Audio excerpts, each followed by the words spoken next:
Hello everyone. हम BPSC घटना चक्र पूर्वावलोकन डिस्कस कर रहे हैं। टॉपिक है आधुनिक भारत का इतिहास। उसके अंतर्गत कांग्रेस से पूर्व स्थापित राजनीतिक संस्थाएं, इससे रिलेटेड किस तरीके के क्वेश्चंस बीपीएससी में पूछे गए हैं, हम उसके बारे में चर्चा करेंगे। तो चलिए स्टार्ट करते हैं। पहला क्वेश्चन है, मुंबई प्रेसिडेंसी एसोसिएशन की स्थापना किसने की? ऑप्शन ए है फिरोज शाह मेहता, ऑप्शन बी है केटी तैलंग, ऑप्शन सी है WC बनर्जी, ऑप्शन डी है तैयब जी, ऑप्शन ई है उपयुक्त में से कोई नहीं या उपयुक्त में से एक से अधिक। तो इसका सही आंसर हो जाएगा ऑप्शन ई, उपयुक्त में से एक से अधिक, फिरोज शाह मेहता, केटी तैलंग और बदरुद्दीन तैयब जी। 1885 ईस्वी में बम्बई प्रेसिडेंसी एसोसिएशन की स्थापना फिरोज शाह मेहता, केटी तैलंग और बदरुद्दीन तैयब ने की। इसका उद्देश्य लोगों में राजनीतिक विचारों का प्रचार प्रसार करना था। नेक्स्ट क्वेश्चन है, भारत संघ के संस्थापक कौन थे? तो इसका सही आंसर हो जाएगा ऑप्शन डी, सुरेंद्रनाथ बनर्जी। 26 जुलाई 1876 को सुरेंद्रनाथ बनर्जी ने आनंद मोहन बोस के सहयोग से इंडियन एसोसिएशन की स्थापना कलकत्ता में की। यह तत्कालीन संस्थाओं में सबसे महत्वपूर्ण थी, जिसे कांग्रेस से पूर्व अखिल भारतीय स्तर की संस्था का सम्मान प्राप्त था। इस संस्था ने सिविल सेवा परीक्षा प्रणाली में सुधार की मांग तथा इल्बर्ट बिल जैसे विवादों को लेकर आंदोलन चलाया। इंडियन एसोसिएशन भारत संघ में जमींदारों के स्थान पर मध्यम वर्ग को प्रधानता दी गई थी। नेक्स्ट क्वेश्चन है, इंडियन एसोसिएशन का नेतृत्व किसने किया था? ऑप्शन ए है सुरेंद्रनाथ बनर्जी, ऑप्शन बी है आनंद मोहन बोस, ऑप्शन सी है द्वारकानाथ गांगुली, ऑप्शन डी है RC दत्त, ऑप्शन ई है उपयुक्त में से कोई नहीं या उपयुक्त में से एक से अधिक। तो इसका सही आंसर हो जाएगा ऑप्शन ई, उपयुक्त में से एक से अधिक। अभी हमने इसके बारे में देखा। नेक्स्ट क्वेश्चन है, 1876 ईस्वी में इंडियन एसोसिएशन की स्थापना किसने की थी? तो इसका सही आंसर हो जाएगा option A, Surendranath Banerjee. Next question है, राष्ट्रीय कांग्रेस से पूर्व सबसे प्रमुख संस्था थी? तो इसका सही आंसर हो जाएगा option D, Indian association of Calcutta. Next question है, सुरेंद्रनाथ बनर्जी को किस वर्ष भारतीय सिविल सर्विसेज से हटाया गया? तो इसका सही आंसर हो जाएगा ऑप्शन ए, 1874 ईस्वी। सुरेंद्रनाथ बनर्जी द्वितीय भारतीय थे जिन्होंने ICS परीक्षा उत्तीर्ण की थी। इनकी प्रथम नियुक्ति सिलहट, बांग्लादेश में असिस्टेंट मजिस्ट्रेट के पद पर हुई थी। यहीं पर मामूली भूल की वजह से 1874 ईस्वी में इन्हें पद से हटाया गया। नेक्स्ट क्वेश्चन है, राजनीतिक सुधारों को लेकर विरोध करने वाले पहले भारतीय कौन थे? तो इसका सही आंसर हो जाएगा ऑप्शन सी, राम मोहन राय। राजनीतिक सुधारों को लेकर विरोध करने वाले पहले भारतीय राजा राम मोहन राय थे। उन्होंने मानव अधिकारों, लोकतांत्रिक मूल्यों के विकास पर कई लेख लिखे। विपिन चंद्र पाल ने लिखा है कि भारत में राजनीतिक स्वतंत्रता का संदेश सबसे पहले राजा राम मोहन राय ने दिया था। कुछ इतिहासकार सुरेंद्रनाथ बनर्जी को राजनीतिक सुधारों के लिए आंदोलन करने वाले प्रथम भारतीय मानते हैं। नेक्स्ट क्वेश्चन है, मद्रास महाजन सभा की स्थापना की गई थी वर्ष? तो ऑप्शन ए है 1880 ईस्वी, ऑप्शन बी है 1881 ईस्वी, ऑप्शन सी है 1882 ईस्वी, ऑप्शन डी है 1883 ईस्वी। मद्रास महाजन सभा की स्थापना मई 1884 में बी राघवाचारी, जी सुब्रमण्यम तथा पी आनंद चार्लू और एस रामास्वामी मुदलियार द्वारा की गई थी। नेक्स्ट क्वेश्चन है, कांग्रेस से पूर्व संगठनों की सूची 1 को उनकी नेताओं की सूची 2 से मिलाएं और नीचे दिए गए कोड से उत्तर चुनें। Indian Association Surendranath Banerjee, Madras Mahajan Sabha SV Raghavacharya, Bombay Presidency. Indian Association Surendranath Banerjee, Madras Mahajan Sabha SV Raghavacharya, Bombay Presidency Association Dada Bhai Naoroji and Poona सार्वजनिक सभा जस्टिस रानाडे। तो कौन सा आंसर सही हो जाएगा? ए का 4, बी का 2, सी का 1, डी का 3। ये ऑप्शन इसका सही आंसर हो जाएगा। इंडियन एसोसिएशन सुरेंद्रनाथ बनर्जी, पूना सार्वजनिक सभा महादेव गोविंद रानाडे, बम्बई प्रेसिडेंसी एसोसिएशन फिरोज शाह मेहता, मद्रास महाजन सभा MV राघवाचारी और आनंद चार्लू। नेक्स्ट है भारतीय राष्ट्रीय कांग्रेस से रिलेटेड क्वेश्चन। फर्स्ट है, भारतीय राष्ट्रीय कांग्रेस के प्रथम अधिवेशन में कितने प्रतिनिधियों ने भाग लिया? ऑप्शन ए है 52, ऑप्शन बी है 62, ऑप्शन सी है 72, ऑप्शन डी है 82। तो इसका सही आंसर हो जाएगा ऑप्शन सी 72। भारतीय राष्ट्रीय कांग्रेस की स्थापना 1885 ईस्वी में A.O. ह्यूम द्वारा की गई थी, जो एक अवकाश प्राप्त अंग्रेज अधिकारी थे। इसका पहला अधिवेशन 28 से 30 दिसंबर 1885 को बम्बई स्थित गोकुलदास तेजपाल संस्कृत विश्वविद्यालय में आयोजित किया गया। इसमें कुल 72 प्रतिनिधियों ने भाग लिया, जिनमें से 38 प्रतिनिधि बम्बई प्रांत के, 21 सदस्य मद्रास से, 3 सदस्य बंगाल से, 7 सदस्य उत्तर प्रदेश एवं अवध से तथा 3 सदस्य पंजाब से सम्मिलित हुए। भारतीय राष्ट्रीय कांग्रेस के पहले अधिवेशन की अध्यक्षता व्योमकेश चंद्र बनर्जी ने की थी तथा इसके प्रथम महासचिव स्वयं A.O. ह्यूम थे।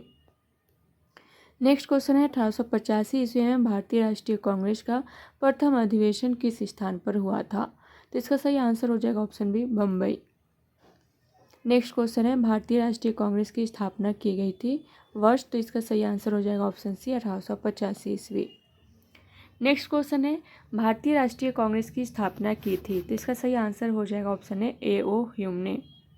नेक्स्ट क्वेश्चन है, भारतीय राष्ट्रीय कांग्रेस के संस्थापक कौन थे? तो इसका सही आंसर हो जाएगा option B A.O. Hume. Next question है, भारतीय राष्ट्रीय कांग्रेस के संस्थापक थे एक, तो इसका सही आंसर हो जाएगा ऑप्शन ए असैनिक सेवक।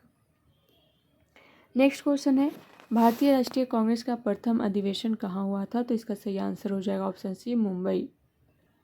नेक्स्ट क्वेश्चन है, भारतीय राष्ट्रीय कांग्रेस के दूसरे अधिवेशन की अध्यक्षता किसने की? तो इसका सही आंसर हो जाएगा ऑप्शन सी दादा भाई नौरोजी। कांग्रेस का दूसरा अधिवेशन 1886 ईस्वी में कलकत्ता में हुआ। इसकी अध्यक्षता दादा भाई नौरोजी ने की। नेक्स्ट क्वेश्चन है, भारतीय राष्ट्रीय कांग्रेस की प्रथम महिला अध्यक्ष कौन थी? तो इसका सही आंसर हो जाएगा Shrimati Annie Besant. Annie Besant Ireland की निवासी थी। वे वर्ष 1907 से 1933 ईस्वी तक थियोसॉफिकल सोसाइटी की प्रधान रही।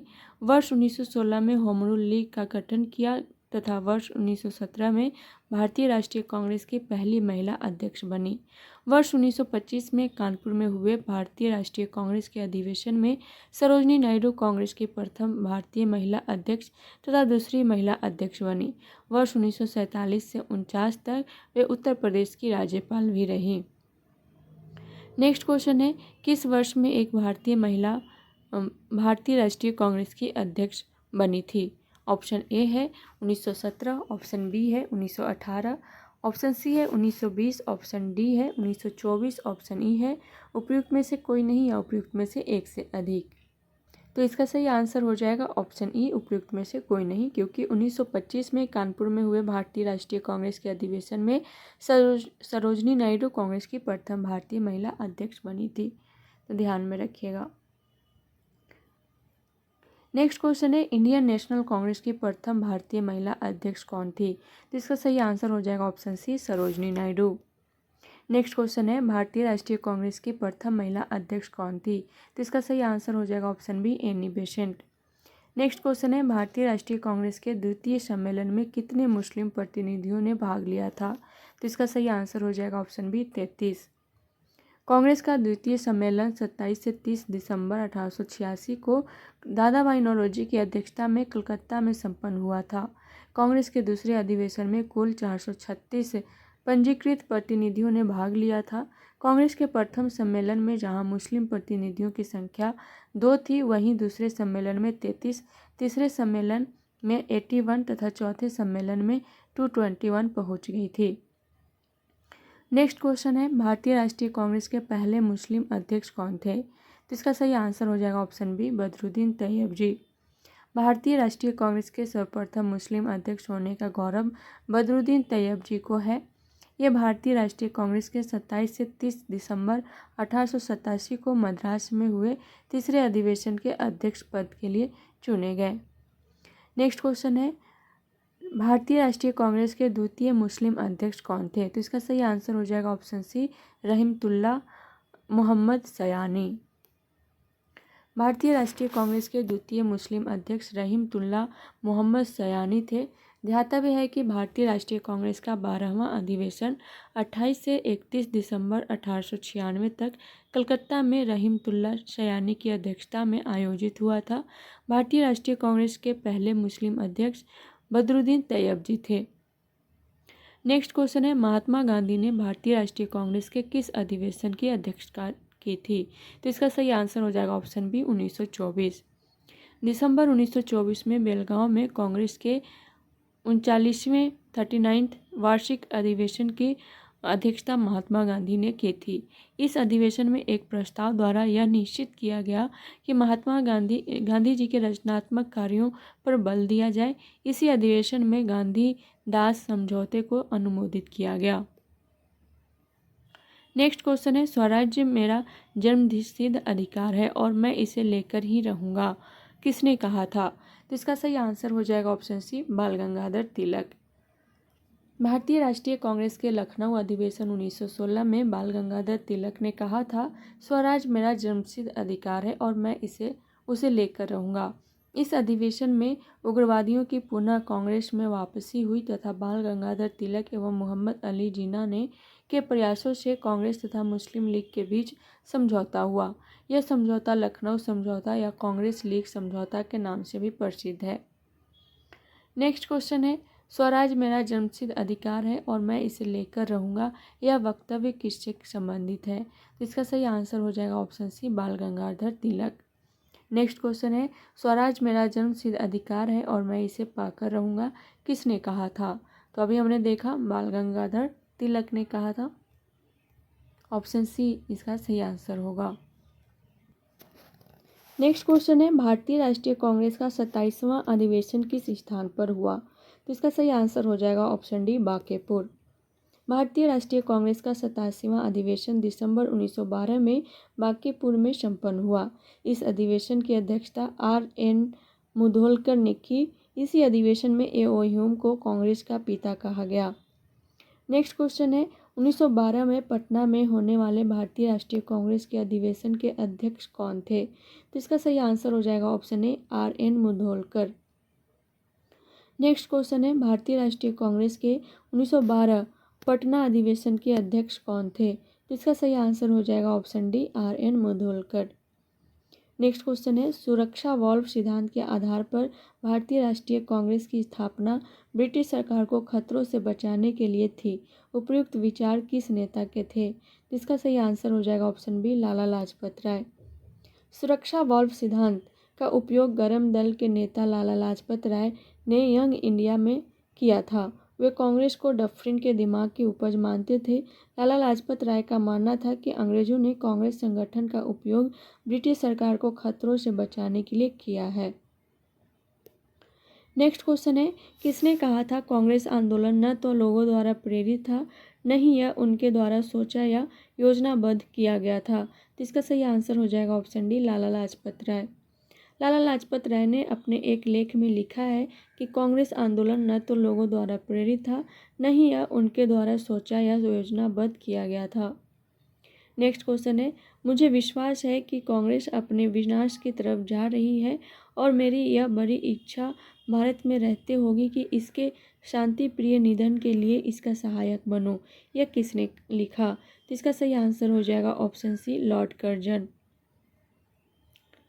अंग्रेज शासक समझते थे कि नरमपंथियों के नेतृत्व में कांग्रेस काफ़ी कमज़ोर है, जनता में इसकी पैठ नहीं है, अतः इसे खत्म किया जा सकता है। इस नीति के सबसे बड़े प्रवक्ता थे लॉर्ड कर्जन। वर्ष 1900 में कर्जन ने कहा था, मुझे विश्वास है कि कांग्रेस अपने विनाश की तरफ जा रही है और मेरी यह बड़ी इच्छा भारत में रहते होगी कि इसके शांति प्रिय निधन के लिए इसका सहायक बनूं। वर्ष 1903 में उन्होंने मद्रास के गवर्नर को लिखा, जब से मैं भारत आया हूँ मेरी नीति यही रही है कि किसी भी तरह कांग्रेस को नपुंसक बना दूँ। वर्ष 1904 में कर्जन ने कांग्रेस अध्यक्ष के नेतृत्व में प्रतिनिधि मंडल से मिलने से इनकार कर दिया था। नेक्स्ट क्वेश्चन है, इनमें से किसने कहा था कि कांग्रेस का महल लड़खड़ा रहा है और भारत में रहते हुए मेरी एक बड़ी महत्वाकांक्षा यह है कि मैं शांति के साथ इसे मरने में सहायक दे सकूं। तो इसका सही आंसर हो जाएगा option C, Curzon. Next question है, रजनी पामदत्त ने कहा वे साम्राज्यवाद से लड़ते भी थे और सहयोग भी करते थे। उन्होंने किस राजनीतिक गठबंधन के बारे में कहा था? तो इसका सही आंसर हो जाएगा ऑप्शन ए, भारतीय राष्ट्रीय कांग्रेस। रजनी पामदत्त ने यह कथन भारतीय राष्ट्रीय कांग्रेस के बारे में कहा था। कांग्रेस कई अवसरों पर अंग्रेजी हुकूमत के साथ सहयोग भी करती थी, जैसे प्रथम विश्व युद्ध में भारतीय सहयोग हो या गांधी इरविन वार्ता हो। इसके अतिरिक्त भारतीय राष्ट्रीय कांग्रेस ने साम्राज्यवाद का विरोध करते हुए अंग्रेजों से आज़ादी की लड़ाई लड़ते हुए देश को स्वतंत्र भी कराया। नेक्स्ट क्वेश्चन है, 1897 के भारतीय राष्ट्रीय कांग्रेस के अमरावती अधिवेशन को किसने 3 दिवसीय तमाशा कहा था? तो इसका सही आंसर हो जाएगा ऑप्शन सी, अश्विनी कुमार दत्त। वर्ष 1897 के भारतीय राष्ट्रीय कांग्रेस के अमरावती अधिवेशन को अश्विनी कुमार दत्त ने 3 दिवसीय तमाशा कहा था। नेक्स्ट क्वेश्चन है, 20वीं सदी के प्रारंभिक वर्षों में कांग्रेस में विभाजन की प्रक्रिया शुरू हुई। ऑप्शन ए है कांग्रेस आंदोलन की रणनीतियों पर, ऑप्शन बी है कांग्रेस आंदोलन के उद्देश्यों पर, ऑप्शन सी है कांग्रेस आंदोलन में लोगों की भागीदारी पर, ऑप्शन डी है उपयुक्त सभी। इसका सही आंसर हो जाएगा ऑप्शन डी, उपयुक्त सभी। 20वीं सदी के प्रारंभिक वर्षों में कांग्रेस के विभाजन का एक प्रमुख कारण नरमपंथियों का अपनी रणनीतियों, उद्देश्यों और आम जनता को अपने साथ रख पाने में असफल होना था। नरमपंथियों ने आम जनता के बीच काम नहीं किया। नरमपंथी राजनीतिक घटनाक्रमों के अनुरूप अपनी रणनीति में फेरबदल नहीं कर पाते थे। वे यह महसूस नहीं कर सके कि उनकी उपलब्धियों ने ही उनकी राजनीति को अव्यवहारिक बना दिया। नरमपंथी और गरमपंथी के सोच और अनुमान, पारस्परिक मतभेद के दृष्टिकोण और राष्ट्रवादी दृष्टिकोण दोनों से ही गलत थे। नरमपंथी यह समझ नहीं पाए कि सरकार गरमपंथियों के भय के कारण ही उनसे बातचीत कर रही है, और गरमपंथी यह नहीं समझ पाए कि उनके संघर्ष में नरमपंथी उनके लिए कवच का काम कर सकते हैं। फलस्वरूप वर्ष 1907 के सूरत अधिवेशन में कांग्रेस का विभाजन हो गया। नेक्स्ट क्वेश्चन है, New Lamps for old lake श्रृंखला 1893 से 94 में सर्वहारा वर्ग के साथ संपर्क से बाहर होने के लिए कांग्रेस की आलोचना की गई थी। इन लेखों का लेखक कौन था? तो इसका सही आंसर हो जाएगा ऑप्शन ए, अरविंद घोष। तत्कालीन भारतीय परिस्थितियों के कारण एवं कांग्रेस की साम्राज्यवादी शक्तियों के समक्ष ढूल मूल रवैया अपनाने के कारण अरविंद घोष ने अपनी लेख श्रृंखला न्यू लैम्प्स फॉर ओल्ड में कांग्रेस की आलोचना की थी। नेक्स्ट क्वेश्चन है, New Lamps for the Old किसने लिखा था? तो इसका सही आंसर हो जाएगा option B, Aurobindo Ghosh. New Lamps for the Old को अरविंद घोष द्वारा लिखा गया था। Essay of the Gita, synthesis of the Yoga, the ideal of human unity उनकी अन्य कृतियां हैं। नेक्स्ट क्वेश्चन है, 1916 के लखनऊ सत्र के दौरान भारतीय राष्ट्रीय कांग्रेस के अध्यक्ष कौन थे, जहां कांग्रेस और गरम दल ने समझौते पर हस्ताक्षर किए थे? तो इसका सही आंसर हो जाएगा ऑप्शन बी, अंबिका चरण मजूमदार। वर्ष 1916 के लखनऊ सत्र के दौरान भारतीय राष्ट्रीय कांग्रेस के अध्यक्ष अंबिका चरण मजूमदार थे। इस अधिवेशन में गरम दल का कांग्रेस में पुनः प्रवेश हुआ तथा कांग्रेस मुस्लिम लीग समझौता भी इसी अधिवेशन में हुआ था। नेक्स्ट क्वेश्चन है, 1918 में मॉन्टफोर्ट सुधारों पर कांग्रेस ने एक महत्वपूर्ण रुख अपनाया, जिसके कारण पुराने उदारवादी अवशेष सप्रू, जयकर और चिंतामणि टूट गए, जिन्होंने गठन किया। तो इसका सही आंसर हो जाएगा option A, Indian national liberal federation का। अगस्त 1917 में भारत के राज्य सचिव एडविन मॉन्टेग्यू ने ब्रिटिश संसद में एक ऐतिहासिक घोषणा की, जिसे मॉन्टेग्यू घोषणा, अगस्त घोषणा कहा गया। इस घोषणा में भारत में प्रशासन और स्वशासी संस्थानों के विकास में भारतीयों की बढ़ती भागीदारी का प्रस्ताव रखा गया। मॉन्टेग्यू ने इस सुधारों पर कार्य करने के लिए तत्कालीन वायसराय लॉर्ड चेम्सफोर्ड के साथ मिलकर भारत में संवैधानिक सुधार शीर्षक से एक विस्तृत रिपोर्ट निकाली, जिसे मॉन्टफोर्ट रिपोर्ट अथवा मॉन्टेग्यू चेम्सफोर्ड रिपोर्ट कहा जाता है।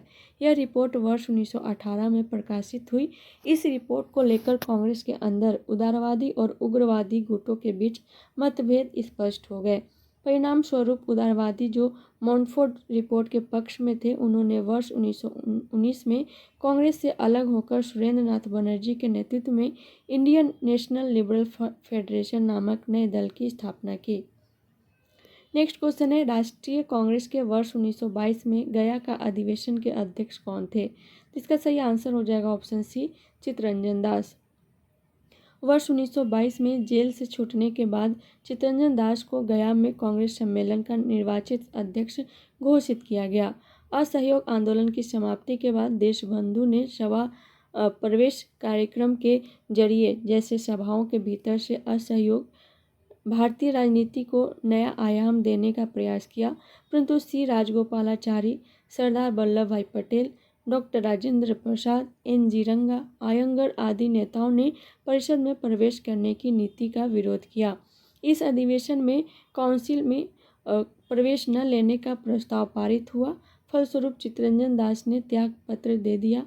इसके उपरांत उन्होंने कांग्रेस के भीतर से स्वराज पार्टी की स्थापना की। नेक्स्ट क्वेश्चन है, 1922 में गया के इंडियन नेशनल कांग्रेस के अधिवेशन के अध्यक्ष कौन थे? तो इसका सही आंसर हो जाएगा option A, Chittaranjan Das. Next question है, भारतीय राष्ट्रीय कांग्रेस के वर्ष 1922 में आयोजित गया अधिवेशन के अध्यक्ष कौन थे? तो इसका सही आंसर हो जाएगा option A, Chittaranjan Das. Next question है, 1922 के भारतीय राष्ट्रीय कांग्रेस के गया अधिवेशन के अध्यक्ष कौन थे? तो इसका सही आंसर हो जाएगा option A, CR. Das. Next question है, भारतीय राष्ट्रीय कांग्रेस का गया अधिवेशन किस वर्ष में हुआ? तो इसका सही आंसर हो जाएगा ऑप्शन ए, 1922। नेक्स्ट क्वेश्चन है, अपने किस कार्यकारिणी कमेटी में कांग्रेस ने भू स्वामित्व को समाप्त करने की नीति अपनाई? तो इसका सही आंसर हो जाएगा ऑप्शन ए, कार्यकारिणी कमेटी 1937। भारतीय राष्ट्रीय कांग्रेस की कार्यकारिणी कमेटी ने वर्ष 1937 में भू स्वामित्व को समाप्त करने की नीति अपनाई। संयुक्त प्रांत और बिहार में काश्तकारी बिल पारित किए गए। सभी कांग्रेस शासित प्रांतों में कृषकों को साहूकारों के चंगुल से बचाने तथा सिंचाई सुविधाओं को बेहतर बनाने के प्रयास किए गए। नेक्स्ट क्वेश्चन है, 1938 में भारतीय राष्ट्रीय कांग्रेस के अध्यक्ष निर्वाचित हुए। तो इसका सही आंसर हो जाएगा ऑप्शन बी, सुभाष चंद्र बोस। कांग्रेस के हरिपुरा जो गुजरात में अधिवेशन फरवरी 1938 में सुभाष चंद्र बोस निर्विरोध अध्यक्ष निर्वाचित हुए। ज्ञातव्य है कि सुभाष चंद्र बोस वर्ष 1939 में 1939 में त्रिपुरी अधिवेशन में भी सीतारमैया को हराकर अध्यक्ष पद के लिए जीते थे, लेकिन उन्होंने अप्रैल 1939 में 1939 में अध्यक्ष पद से इस्तीफा दे दिया तथा डॉक्टर राजेंद्र प्रसाद को सुभाष चंद्र की जगह नया कांग्रेस अध्यक्ष बनाया गया। नेक्स्ट क्वेश्चन है, 1939 में जब सुभाष चंद्र बोस ने इस्तीफा दिया तब भारतीय राष्ट्रीय कांग्रेस के अध्यक्ष कौन बने? तो इसका सही आंसर हो जाएगा ऑप्शन ए, राजेंद्र प्रसाद। वर्ष 1938 के कांग्रेस के हरिपुरा अधिवेशन में सुभाष चंद्र बोस कांग्रेस के पहली बार अध्यक्ष बने थे। वर्ष 1939 के त्रिपुरी अधिवेशन में वे गांधी जी द्वारा समर्थित पट्टाभी सीतारमैया को पराजित कर कांग्रेस के दूसरी बार अध्यक्ष बने, परंतु कार्यकारिणी के गठन के प्रश्न पर गांधी जी से मतभेद के कारण उन्होंने त्यागपत्र दे दिया, जिसके बाद डॉक्टर राजेंद्र प्रसाद कांग्रेस के अध्यक्ष बने। नेक्स्ट क्वेश्चन है, सुभाष चंद्र बोस किस वर्ष भारतीय राष्ट्रीय कांग्रेस के अध्यक्ष थे? तो इसका सही आंसर क्या हो जाएगा? ऑप्शन ए है 1939, ऑप्शन बी है 1937, ऑप्शन सी है 1938, ऑप्शन डी है उपयुक्त में से एक से अधिक, ऑप्शन ई है उपयुक्त में से कोई नहीं। तो इसका सही आंसर हो जाएगा ऑप्शन डी, उपयुक्त में से एक से अधिक। अभी हमने देखा 1938 में कांग्रेस के हरिपुरा अधिवेशन में सुभाष चंद्र बोस कांग्रेस के पहली बार अध्यक्ष बने एंड वर्ष 1939 में त्रिपुरी अधिवेशन में वे गांधी जी द्वारा समर्थित पट्टाभी सीतारमैया को पराजित कर कांग्रेस के दूसरी बार अध्यक्ष बने। इसको ध्यान में रखिएगा। नेक्स्ट क्वेश्चन है, 1888 में इलाहाबाद में किस राजा ने भारतीय राष्ट्रीय कांग्रेस के चौथे अधिवेशन के संपन्न होने में बहुत बहुमूल्य सहायता प्रदान की थी। तो इसका सही आंसर हो जाएगा ऑप्शन सी, दरभंगा के राजा। 1888 ईस्वी इलाहाबाद में संपन्न कांग्रेस के चौथे अधिवेशन में दरभंगा के राजा ने इस अधिवेशन के संपन्न होने में बहुमूल्य सहायता की थी। नेक्स्ट क्वेश्चन है, वह कौन सा कांग्रेस अध्यक्ष था जिसने क्रिप्स मिशन व लॉर्ड वेवेल दोनों से वार्ताएं की? तो इसका सही आंसर हो जाएगा ऑप्शन ए, अबुल कलाम आज़ाद। अबुल कलाम आज़ाद वर्ष 1940 से वर्ष 1946 तक कांग्रेस अध्यक्ष रहे। उन्होंने क्रिप्स मिशन 1942 में तथा लॉर्ड वेवेल 1945 में दोनों से वार्ताएं की। नेक्स्ट क्वेश्चन है, भारत के विभाजन के समय भारतीय राष्ट्रीय कांग्रेस का अध्यक्ष कौन था? तो इसका सही आंसर हो जाएगा ऑप्शन ए, जे.बी. कृपलानी। जब भारत स्वतंत्र हुआ उस समय कांग्रेस के अध्यक्ष जे.बी. कृपलानी थे। उन्हें कांग्रेस के मेरठ अधिवेशन नवंबर 1946 का अध्यक्ष चुना गया था तथा वे आज़ादी के समय भी अध्यक्ष रहे। कांग्रेस के जयपुर अधिवेशन दिसंबर 1948 की अध्यक्षता डॉक्टर पट्टाभी सीतारामैया ने की थी। महात्मा गांधी ने बेलगांव 1924, जवाहरलाल नेहरू ने लाहौर, लखनऊ एवं फैजपुर क्रमशः दिसंबर 1929, अप्रैल 1936 एवं दिसंबर 1936 तथा सरदार वल्लभ भाई पटेल ने कराची मार्च 1931 अधिवेशन की अध्यक्षता की थी। नेक्स्ट क्वेश्चन है, सन 1947 के भारतीय राष्ट्रीय कांग्रेस के दिल्ली अधिवेशन की अध्यक्षता किसने की? तो इसका सही आंसर हो जाएगा ऑप्शन बी, राजेंद्र प्रसाद। नवंबर 1947 में जे.बी. कृपलानी के इस्तीफे के बाद दिल्ली में कांग्रेस का विशेष अधिवेशन आयोजित किया गया जिसकी अध्यक्षता डॉक्टर राजेंद्र प्रसाद ने की थी। नेक्स्ट क्वेश्चन है, इलाहाबाद में संपन्न कांग्रेस कार्यकारिणी समिति की बैठक अप्रैल मई 1942 में निम्नलिखित सदस्यों में से एक सदस्य भारत के नाजीवाद, फासीवाद तथा साम्राज्यवाद विरोधी निश्चित रुख के कारण जापान के विरुद्ध गुरिल्ला युद्ध की अपनी योजना के पक्ष में बहुमत जुटाने में सक्षम हुए। वे थे, तो इसका सही आंसर हो जाएगा ऑप्शन डी, जवाहरलाल नेहरू। पंडित जवाहरलाल नेहरू ने भारत के नाजीवाद, फासीवाद तथा साम्राज्यवाद विरोधी निश्चित रुख के कारण जापान के विरुद्ध गुरिल्ला युद्ध की अपनी योजना के पक्ष में इलाहाबाद में हुई कांग्रेस कार्यकारिणी समिति की बैठक 13 मई 1942 में बहुमत प्राप्त किया। नेक्स्ट क्वेश्चन है, निम्नलिखित में से भारतीय राष्ट्रीय कांग्रेस के किस अधिवेशन में पहली बार मौलिक अधिकारों से संबंधित प्रस्ताव पारित किए गए थे? तो इसका सही आंसर हो जाएगा ऑप्शन ए, कराची अधिवेशन। गांधी इरविन समझौते दिल्ली समझौते को मंजूरी देने के लिए सरदार वल्लभ भाई पटेल की अध्यक्षता में 29 से 31 मार्च 1931 को कांग्रेस का कराची अधिवेशन हुआ। इसी अधिवेशन में पहली बार कांग्रेस ने मौलिक अधिकारों और राष्ट्रीय आर्थिक कार्यक्रमों से संबंध प्रस्ताव पारित किए।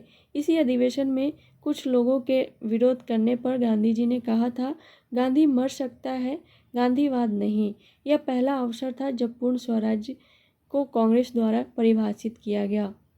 तो आज के लिए इतना ही, मिलते हैं नेक्स्ट क्लास में नेक्स्ट टॉपिक के साथ। तब तक के लिए thank you so much and all the best.